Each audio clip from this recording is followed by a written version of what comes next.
approximately they were delivering 2 billion pesos per day. Average po ng about 42.5 maletas, averaging 40 million each maleta. Ito pong gross income na kinocompute ko, mas mataas pa po doon sa maleta na dinala po ng 18 Marines. Wala po akong wala po akong pakialam kung totoo o hindi totoo yung sinasabi po doon sa sworn statement. Ang kwenta ko po is 2 billion a day yung sinasabi nila. Pero ito pong sinasabi ko, it's 3 billion pesos per day. Sir, you have to answer.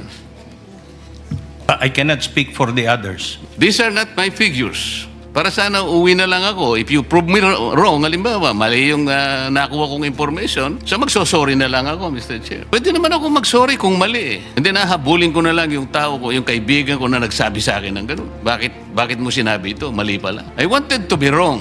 Kung mali talaga. But you have to prove me wrong. Ang sinasabi ko, after 2 weeks pa lang, and considering na meron pa kayong 46 days and 53 days for diesel and gasoline, kumulekta na ng 3 billion, kumita na ng 3 billion pesos per day. Is this reasonable in 2 weeks' time? Mr. Chair, again, it's a matter of perspective. When the law says that we may direct the operation, we have to be mindful. This is the frustration, Mr. Chair. Mr. Chair? Mr. Balbuena, you want to interject? Ba't ka aalis kung frustrated ka? Wala kang sagot na nakuha. Ha?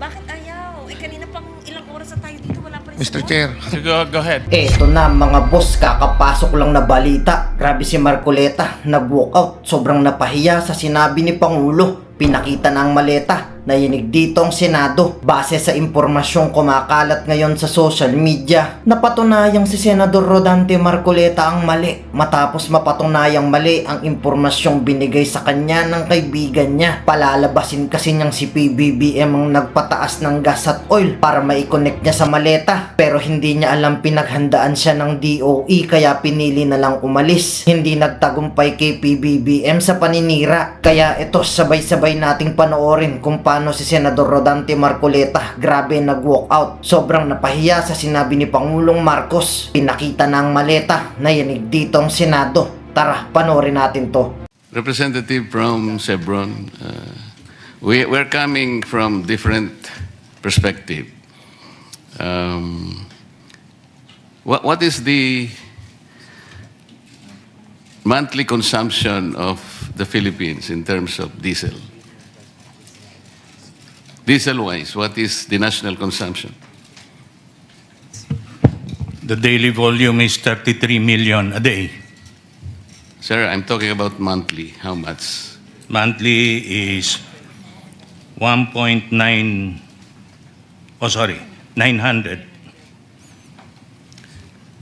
Metric tons or barrels or what? Million liters. 996,348,000 liters. That's correct. Tama po. Yes, sir. Yes. So, halimbawa, pag-usapan po natin yung diesel. Sabi po ng President, before the war broke out, we had 50 to 60 days of supply. Tama po.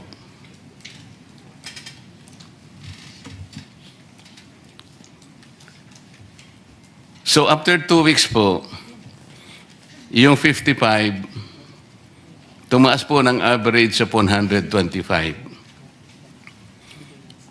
Kinuha po natin yun sa inventory, yung 125, sir. Tama po. Sir, you have to answer. Yes, sir. Okay. But I cannot speak for the others. Yes, sir. Kayo po yung sumagot kasi tinatanong ko yung Chevron, kayo po yung sumagot eh. Okay? I had the number kasi. Yes, sir. So, 996,348,000 liters per month. Yun po yung consumption natin sa diesel. So, nagkaroon po ng increase na 70 pesos per liter after 2 weeks. That's 127%. So, tingnan po ninyo, Mr. Chair, 996,348,000 liters times 70 divided by 30 days. That's 2.32 billion per day, approximately gross income. Is my computation correct, sir?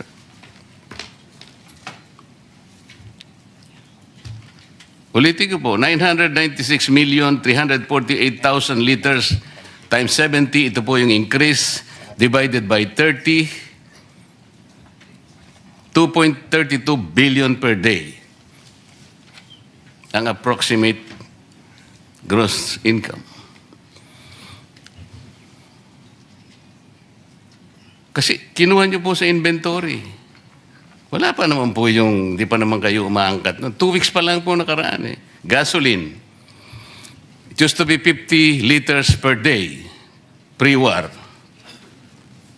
Naging 80 liters po, average, after 2 weeks. So meron pong difference na 30 pesos per liter or an increase of 67%. Sir, ilan po yung consumption natin ng gasoline per month?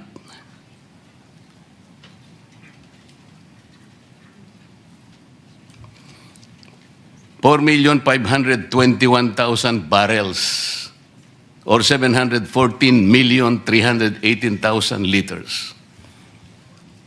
Correct po?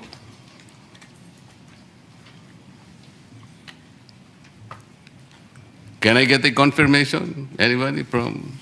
Welcome. Anyone from the from DOE or from our from These the figures were stakeholders? supplied to me by a friend from the oil companies. I think DOE will be the more appropriate resource person to shed light on this matter. Mr. Chair, as confirmed kanina, yung diesel is around 32.5 million liters per day. More or less 33 Then, nasold million. na natin yun. the gas- 996,348,000. Yeah, So, gasoline. yung gasoline na lang. Gasoline is around 23.3 million liters per day. Or 714,318,000 liters. Tama po. The 23.3 million is already in liters, Mr. Chair. Daily. Kaya nga, times 30, ilan?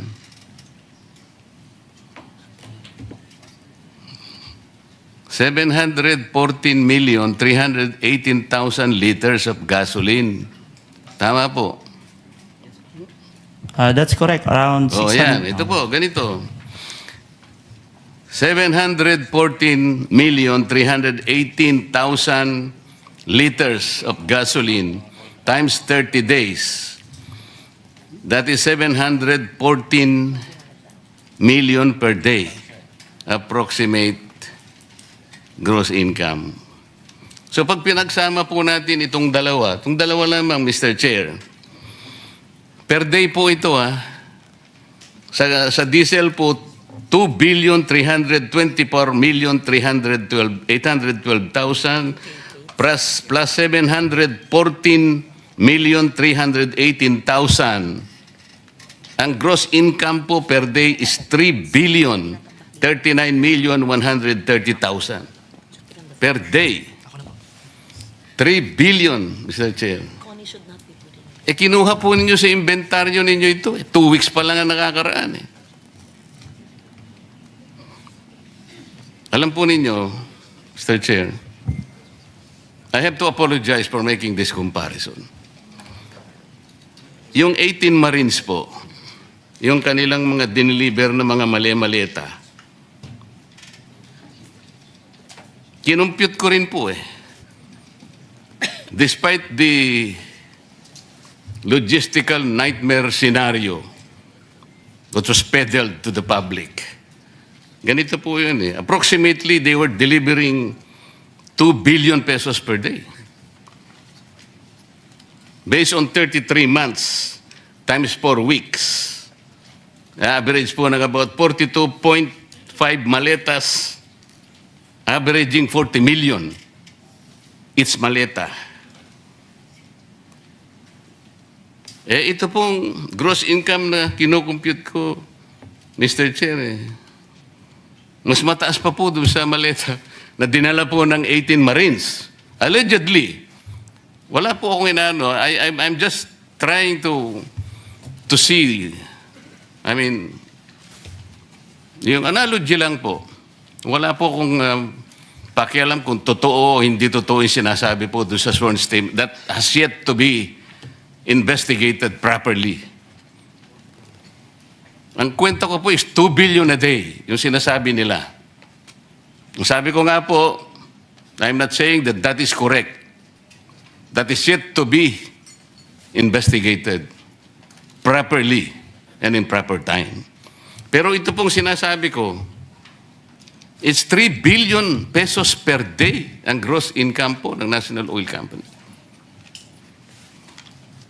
These are not my figures. Ako po ang pinakamahirap ang kalagayan dito eh. Hindi ko malaman paano ko makapagpa-participate kung ang pinag-uusapan ang laki-laki na ng problema. Ang sinasabi ko naman, merong recourse kasi kamukha nung ibinigay kong mga slides. Kung paniniwalaan po ninyo yung mga data na yun, wala tayong pinag-uusapan ngayon eh. Yun ang problema eh. Ang isa pong irony, Mr. Chair, yung binanggit ng aking kumare, yung replacement cost.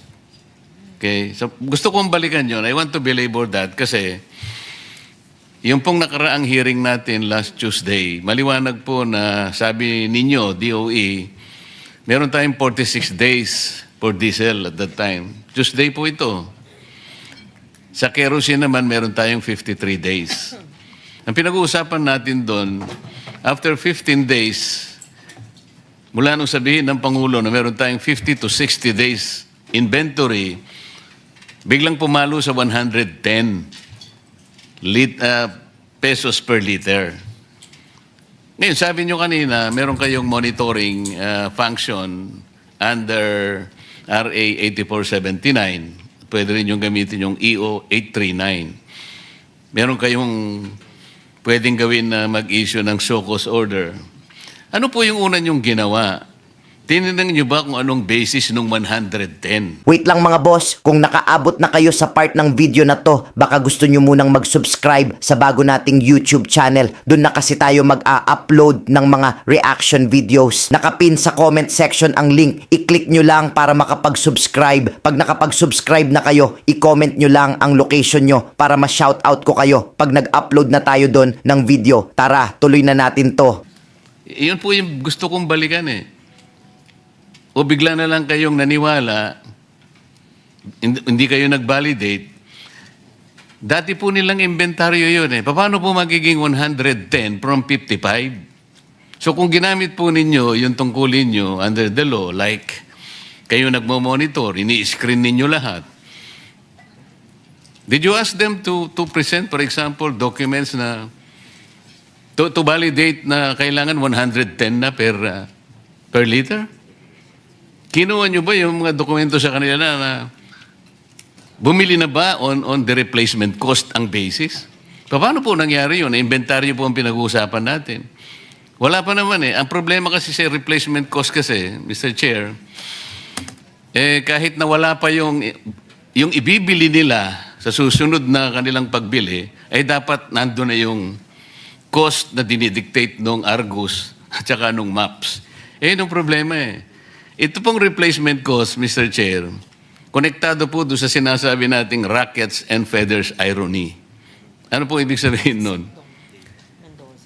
Ito pong rackets and feathers irony focuses on the asymmetry of pricing. Where prices shoot like rockets when the global prices rise, but they fall like feathers when they drop. Ganun po eh. Sino po yung tinatamaan, di ba? Yung taong bayan. Can you explain that? Paano po naging 110 nang hindi nyo man lang nababalidate? Oh. Thank you very much. I mentioned to the director of the Oil Industry Management Bureau is to submit how the OIMB does its monitoring. But to answer it precisely, we can Hindi have... po, After 2 weeks, naging 110. So did you confirm that? Did you validate that na talagang bumili sila at 110 pesos per liter o ginamit pa lang nila yung kanilang inventory because at that time, meron pa silang 46 days for diesel and 53 days for gasoline. Mr. Chair, because we always have the cyclic differential cost Mahihirapan ka dyan application. pagka dyan ka tumira eh. Ganito sinasabi ko, meron pa silang inventaryo. Yeah. You take note, 46 days pa. Last hearing ito eh. Ibig sabihin, andun pa yung binili nila sa dating Correct. presyo. Ngayon, after 2 weeks, bigla nilang sumirit. Sabi nga nila. Yeah. 110. Na ngayon, nag-a-average na ng 126. Paano nyo minonitor? Paano nyo binalidate na totoo yun? Samantalang ang ginagamit pa nila ay inventaryo pa nila na binili doon sa dating presyo. Mr. Chair, because basically it's like saying that the diesel we consume is around 33 million liters per day. So mga 7 days po yan at pag yan ho ang nabenta, they always, Hindi nga. the industry always... After 2 weeks ba, naubos na yung kagad ng inventaryo? 45... Hindi, yung dumadating pagka next week, Hindi, teka mo, ang puntahan muna natin yung inventaryo nila. After 2 weeks ba naubos ang inventaryo? Is that the assumption of DOE? no, it's Yung around pala, 7 days. Saan binasa yung 110? That is the question. So, Mr. Chair, because they have to replenish again the 7 days. Yusek, hindi ka director. After 2 weeks, nandun pa yung inventaryo. Yes. Okay. Pero after 2 weeks, 110 na nga ang ginamit eh. So, inventaryo pa rin ang ginamit. How did you justify that? Because, Mr. Chair, yung binenta kasi na yun will have to be replaced right after next week. So, kinolekta ho yung amount. So, ang nangyari, ang nag-finance ang taong bayan. Hindi, sabihin mo, hindi yung... That's the way. Ulitin mo, yung sinabi mo. So, Hindi, ulitin mo yung sinabi mo. yes, it's really Hindi, yung exactly. it's passed on to Oh, yan na nga the eh. consumers. Paano yung mga shareholders nila? Hindi sila gumagalaw? Ang taong bayan ang nagkakapitalize sa atin?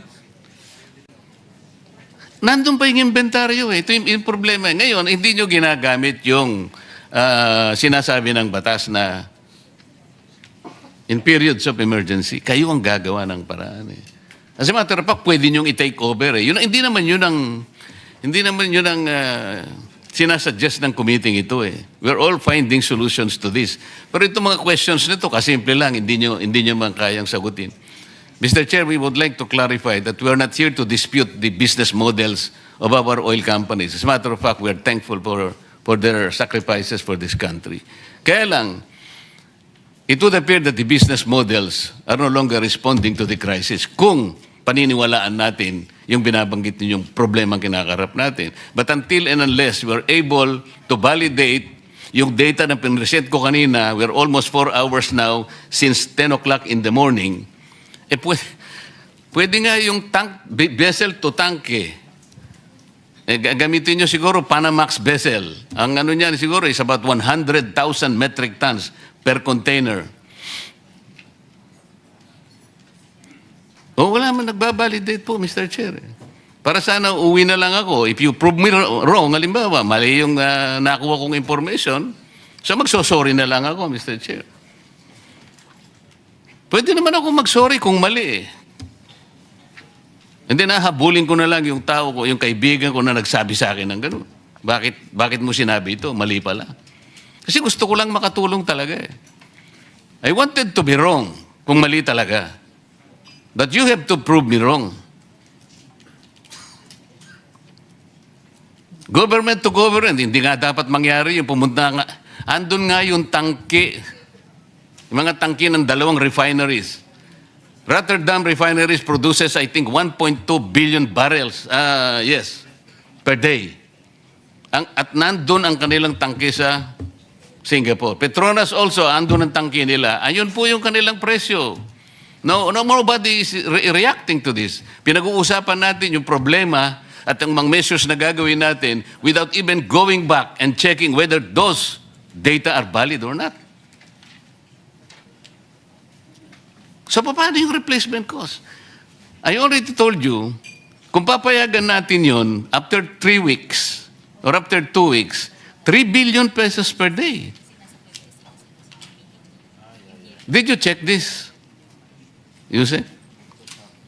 Okay. No, did you check that is 3 billion pesos per day ang income?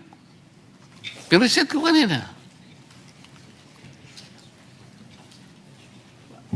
But the collection this week was also used to purchase the level, even higher level of products. Kinuha mo na kagad kasi dapat sana there should be a point where the replacement cost should begin. Saan pa magsisimula? The inventory should end where the replacement cost should begin. Ang nangyayari, ito nga, binil nyo na kagad ang taong bayan, 110 kagad, 2 weeks, nandun pa ang binenta ninyo, sarili nyong inventaryo.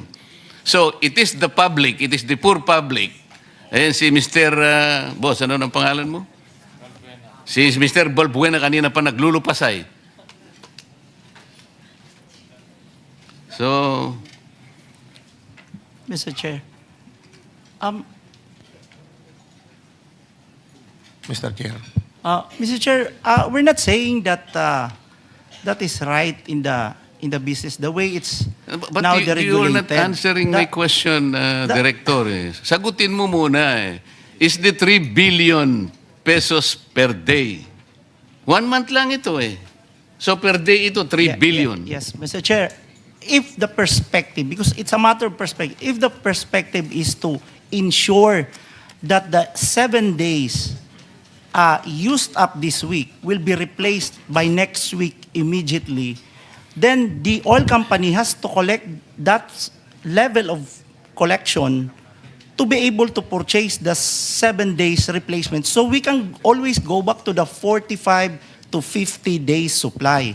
But if the perspective, again, if the perspective is you want to use up the 53 before you replace it, and that is very dangerous, then I think we can exhaust the 53 at that lower price. But the problem is if they're gone and the collection is very low, you can no longer replace the 53 days.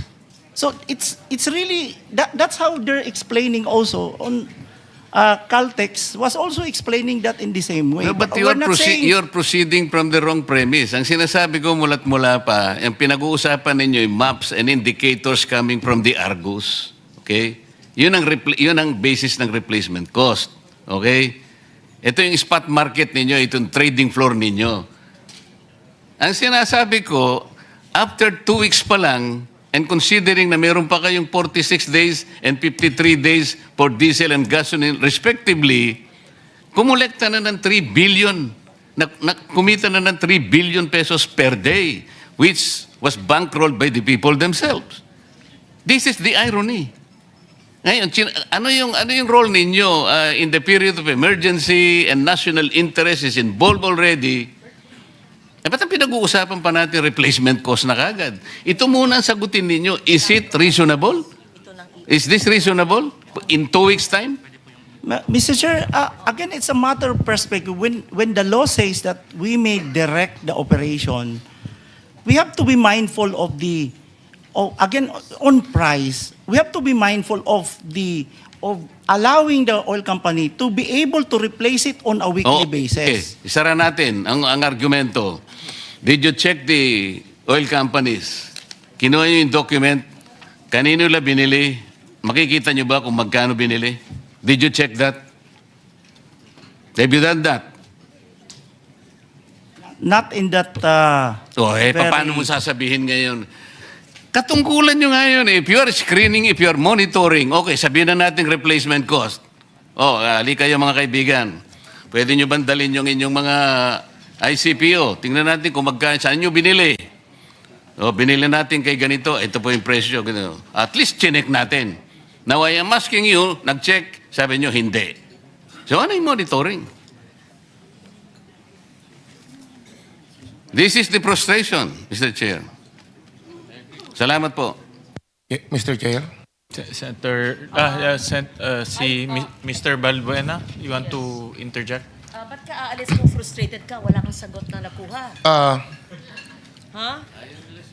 Bakit ayaw? Kanina pang ilang oras na tayo dito, wala pa rin Mr. sagot. Chair. So go ahead. Ngayon, ikaw bilang Pilipino, ano ang masasabi mo at reaksyon sa balitang ito? Mag-iwan ka ng komento mo sa ibaba at atin pong babasahin isa-isa.